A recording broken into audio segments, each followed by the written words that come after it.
Welcome friend, welcome to my YouTube channel. This is a short video. Today we are talking about the type of stratified random sampling. During our last video we already talked about the stratified random sampling. Under stratified random sampling we can categorize into a two broad category, proportionate and disproportionate. So under proportionate, suppose if you want to use the proportionate sampling, so in this case proportionate stratified random sampling, so proportionate stratified random sampling. So first of all, we identify a strata, already stratified random, and after that, the knowing the characteristic of population, subsequently randomly draw the sample individual class wise. So first of all, we identify the entire population and identify each number of population in each strata. So suppose there are 1,000 individuals, so out of these 1,000, 300 in low socioeconomic status, 600 in medium, and 80 in high, and 20 is very high. So proportionately, we suppose we take only 10%, so it 100. So out of 100, we proportionately identify the different strata. So it's readily and easily applied in a military studies and organization setup. So most of the time, these type of organization setup, they are in hierarchy, so we can use these type of proportionate stratified random sampling. There are few advantage and disadvantage of proportionate stratified random sampling. First one is the advantage is increase the representativeness of the sample and sampling error is minimized. And third one is eliminate the necessity of weightage and eliminate according to their original population.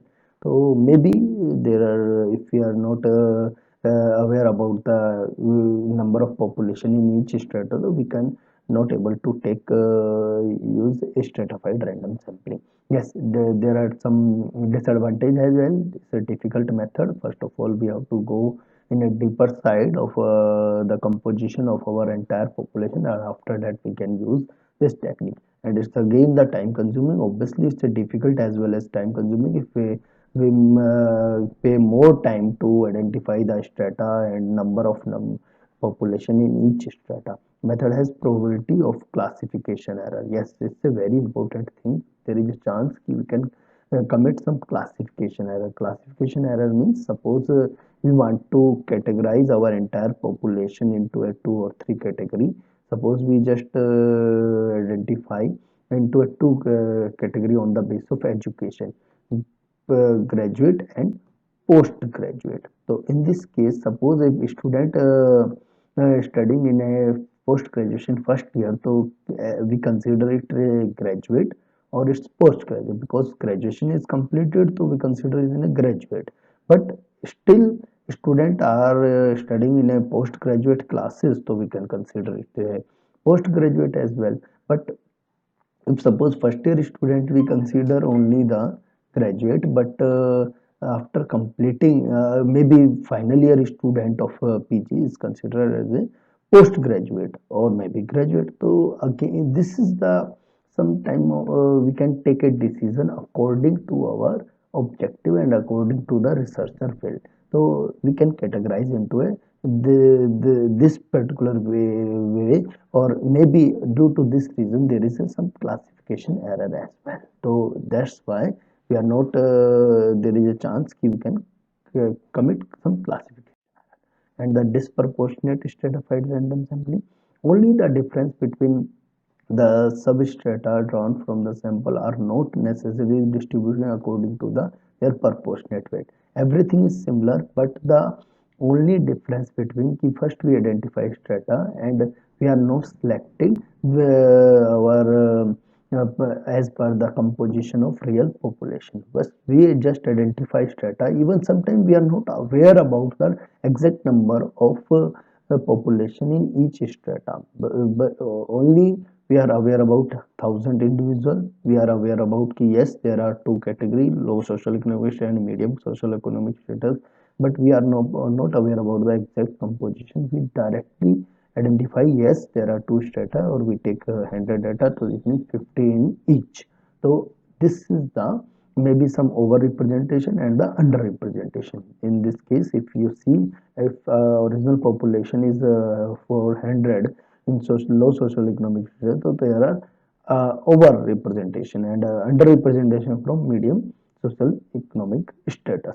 So either the investigator will give equal weightage to each substrata, and he will greater representation to some substrata and not enough weight to other substrata as well. So this is the disproportionate stratified random sampling. Uh, and there are few advantage and disadvantage again. So comparatively less time consuming. Only the identification of strata is very important, and after that no need to know the exact composition of entire strata. And the investigator is able to give the weight of a particular group of the element that are not represented as frequently the population compared to with the other element.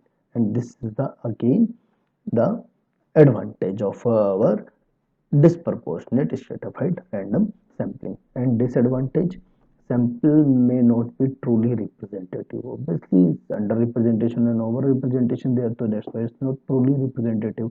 Disproportionate stratified random sampling assume that the investigated composition of original population.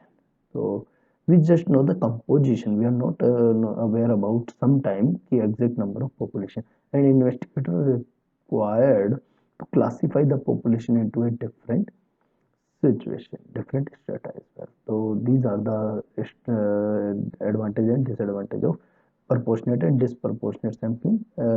Thank you so much to watching my video. If any doubt, any suggestion, you can comment on YouTube video section. So please subscribe this channel, and thank you so much.